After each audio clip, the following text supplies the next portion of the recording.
Bonjour à tous, alors d'abord petit démontage pour l'entretien du maître de Xbox 360, c'est un modèle qui commence à être assez ancien, qui a besoin d'entretien de temps en temps. Donc on va voir comment essayer de corriger le drift qui peut se créer avec les années, à cause des poils, de la salissure, des choses comme ça. Donc on va commencer déjà par enlever les vis, je les ai déjà enlevées, il y en a 6. Et une 7ème cachée sous l'étiquette du code barre, ici.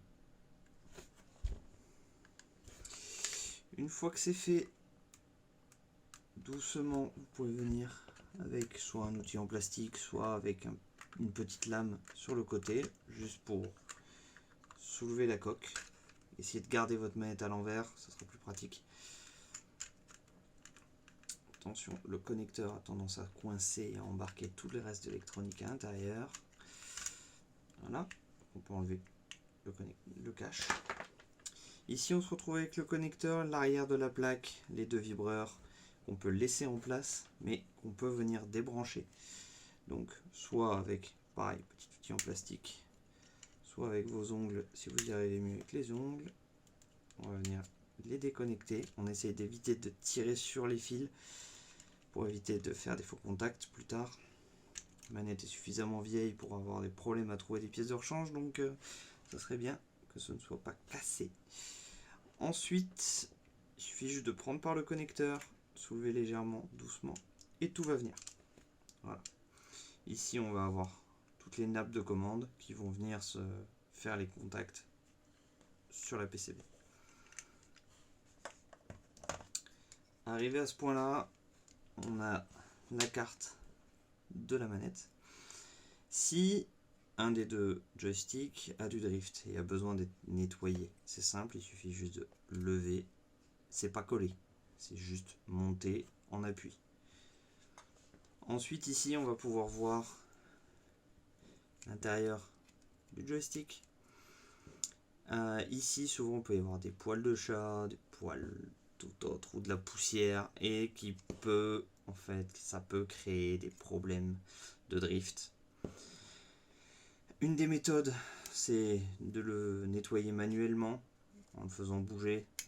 Vous n'allez pas l'abîmer, hein, vous l'utilisez comme ça d'habitude donc ça ne va pas changer grand chose. En utilisant du spray à lunettes, ça peut très facilement être nettoyé, il suffit juste de le sprayer à l'intérieur.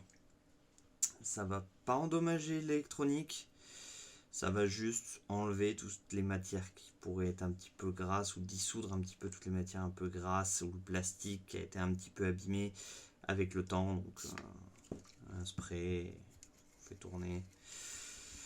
Sur la mienne, on peut voir par exemple que j'ai eu un souci avec le bouton L3 qui du coup cliquait mal. Donc j'ai mis du scotch papier juste sous le clicker. Les clickers se trouvent là sur les côtés.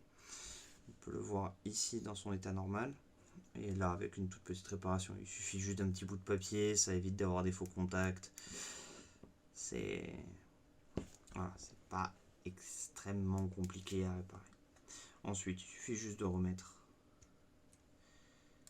le petit capuchon normalement.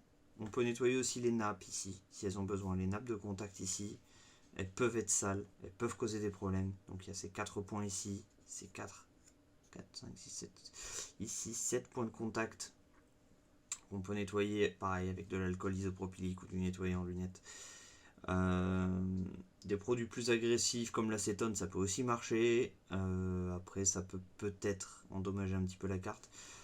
Mais bref, normalement ça devrait pas. L'acétone, c'est pas non plus ultra agressif.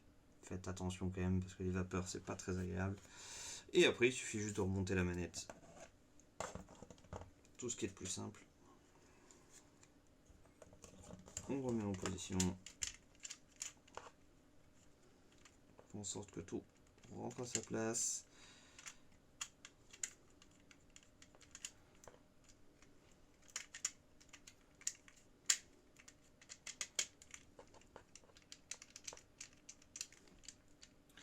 Tout est à sa place. On n'oublie pas de remettre les petits connecteurs pour les moteurs.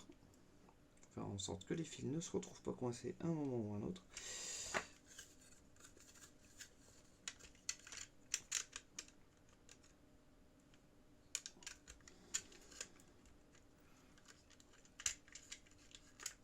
Une fois que tout est en position, normalement, tout devrait se clipser de lui-même.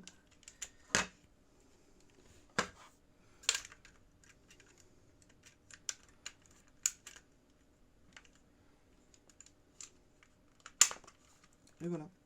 Il ne manque plus qu'à remonter les vis.